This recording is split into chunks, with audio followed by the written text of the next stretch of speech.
Hello, hello, hello again, YouTube. I'm back with my promised Friday Bill 69 video. So this sixth entry of Bill 69 was from December... Oh, what day was it? December 19th, maybe, 2017. And the three games, it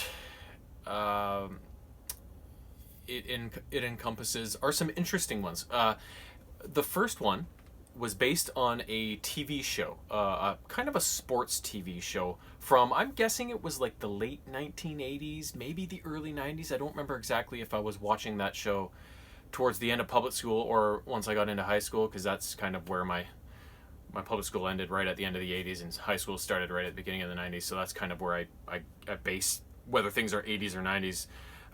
Whether I was doing them in public school or in high school, but for roller games, I can't quite remember. I want to think it was public school, so I think it was late 80s. But anyways, I just mentioned it. It's roller games. Roller Games was released for the Nintendo Entertainment System in the year 1990, and it was based on the show, but the action wasn't what happened on the show. So on the show, Roller Games was basically a combination of like roller derby and WWF. You had these teams of roller skaters who were pitted against each other and going around this track and being the first around the track, and you had to climb a wall and you got extra points for stuff. And but there were like good teams and there were bad teams, or heel teams, if you will. And the heels were always trying to like lay the other teams out and cheat and stuff, right? So it was very entertaining, and I'm surprised it didn't last longer because it was hilarious. So that was kind of just what Roller Games, the TV show, was. It was just this kind of, I don't want to say it was fake, but it was like probably choreographed like the WWF was. But it obviously, people were out there being physical and skating around the track and getting hit, right? So it was real sport. It was just, one of those kind of choreographed storyline kind of ones. So in the game, though, they take on more of a story. So the story is that the commissioner of Roller Games has been kidnapped, and this terrorist organization known as Viper is trying to extort that for monetary gain. So you have to take control of a member of one of the three good teams, which are the T-Birds, the Rockers, and Hot Flash. So you can pick any character from one of those three teams. And then you set out to conquer 6 levels and defeat the bad teams along the way. And the order you face the bad teams in, I think, is like Bad Attitude. Oh, I forget who the second team was. And then the Violators. So there's 3 good teams and 3 bad teams, and you face the 3 bad teams along the way. Now there's 6 levels, but the first 5 levels are all broken up into 2 different kind of stages, I guess.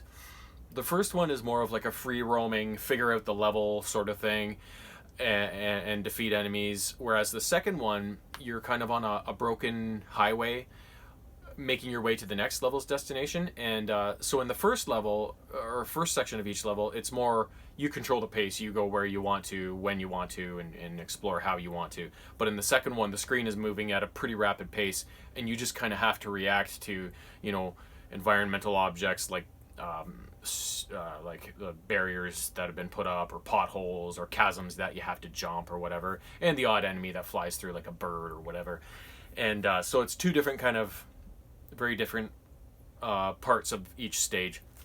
And then of course in the 6th and final level, you don't have the highway stage at the end of it, because you face the end boss of the game in the 6th level and free the commissioner and save the day. So that's kind of how that whole game works, and there's no real pickups or anything along the way. You don't get anything. It's just you on your roller skates with your fists and your ability to jump, and that's what sees you through the game.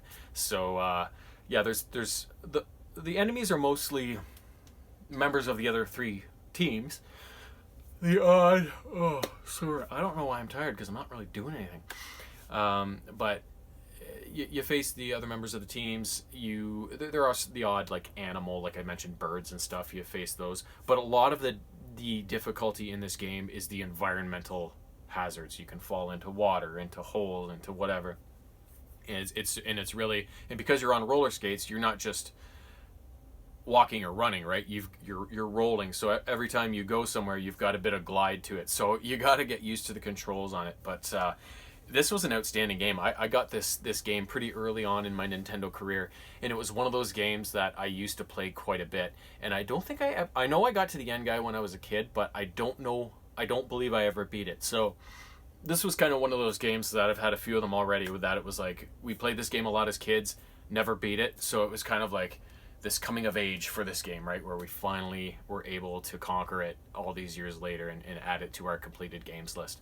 And yeah, just so you know, it was released by Ultra, who I believe are or were, I don't know if they're still around, I doubt they are, but they were a subsidiary of Konami. So it definitely has a very Konami look to the graphics and the sound and stuff. So that's pretty cool.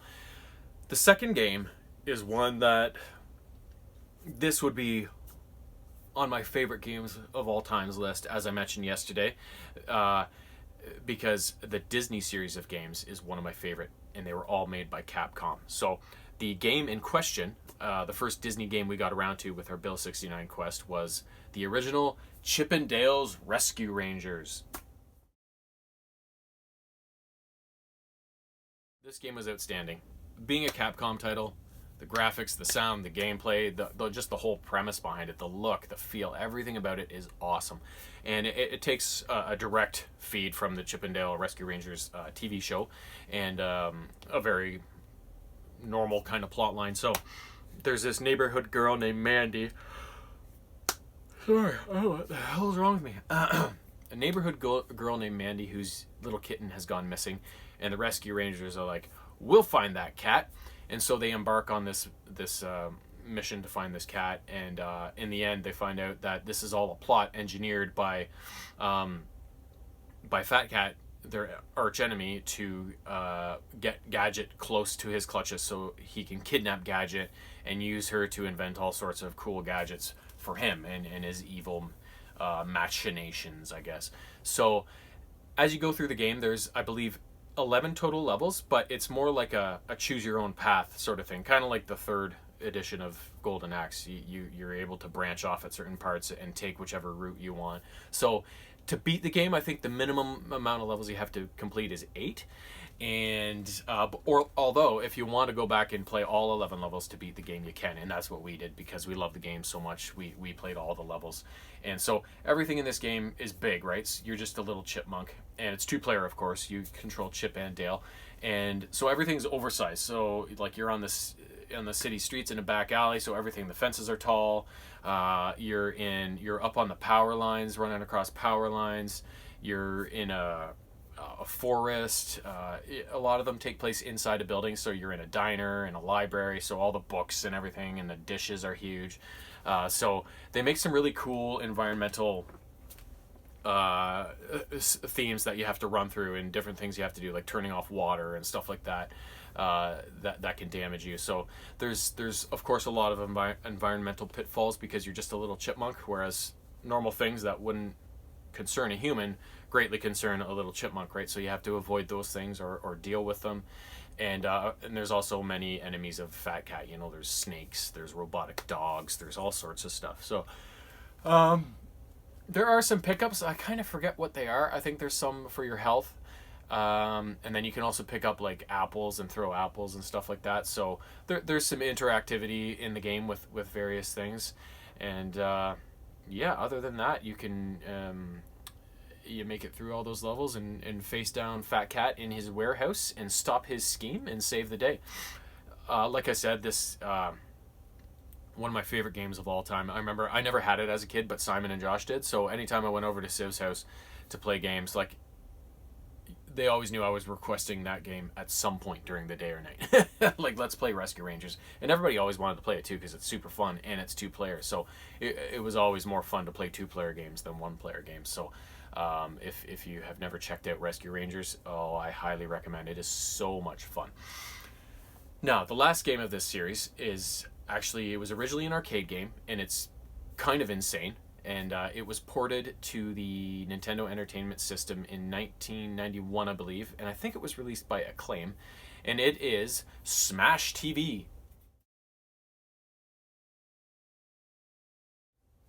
as far as I know, most people should at least be aware of this game. I think it was pretty well known, and it's kind of it's just one of those games. It reminds me of almost like a Contra, or something released on the Neo Geo, like the game with the tank and stuff, where there's just so much stuff on the screen going on at once, and it's just kind of chaos.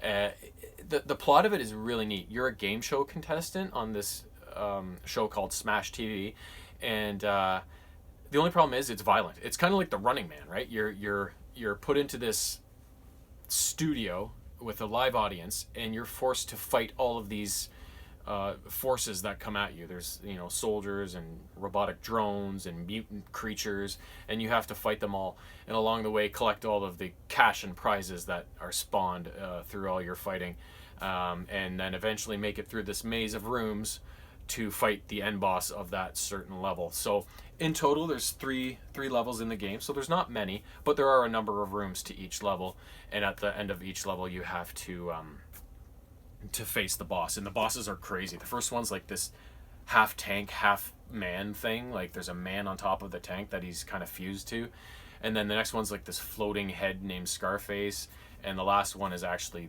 the host of the TV show, who is behind the whole thing that you have to take down in order to win Smash TV and get away with your life and all of your fabulous cash prizes. So along the way there's a lot of pickups you can get. There's different weapons. You can get your weapon to be a spreader and that sort of thing. You can also upgrade I believe your armor or your foot speed maybe, and I believe you can also earn free lives, if not a free life pickup, but by collecting a certain amount of cash I think you could probably earn free lives. It's been a while since we played it, obviously, but I know there is a bunch of, like, anything you see, just pick it up.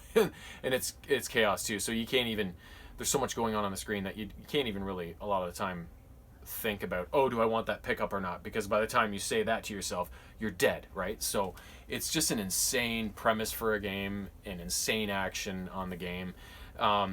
It's one of those games that if you're feeling it and you're in the mood, you can probably beat it fairly easily every time. But if you're not really feeling it, it's so easy to die because there's so much going on the screen all at once. So, but yeah, we thought that would be a classic game to get in there, because as kids growing up, like, Smash TV was huge. Like, everybody knew Smash TV, and I think it was very popular in the arcade. And of course, I think they've ported it to a lot of different systems. So very happy to add that one to the list. And I actually don't have that game. It came, like, I don't have the NES cartridge for it. It actually came on a compilation for the GameCube that I got that was like Acclaim's Arcade Treasures or something like that. There's a lot of good games on it, but that was probably one of the ones that I was like most looking forward to playing on that collection when I did decide to buy it all those years ago. So that was the one. So yeah, so those are the 3 games for this time around. 3 really solid games. 2 of them that I played a lot as a kid, and although we never beat Roller Games, we beat it all these years later, but we did beat Rescue Rangers as kids, I think at least a couple times. But it's so much fun. I could go upstairs and play it right now, to be honest. Like, it is so much fun. So yeah, so I thought that was a pretty cool trifecta of games to get in the mix and get off of our list. And yeah, so I hope to have another video posted at some point this weekend. I don't know if it'll be tomorrow or Sunday or whatever, but I'm going to keep them coming as fast and furious as I can. And until my next one, have a great sunny Friday. It's another sunny day.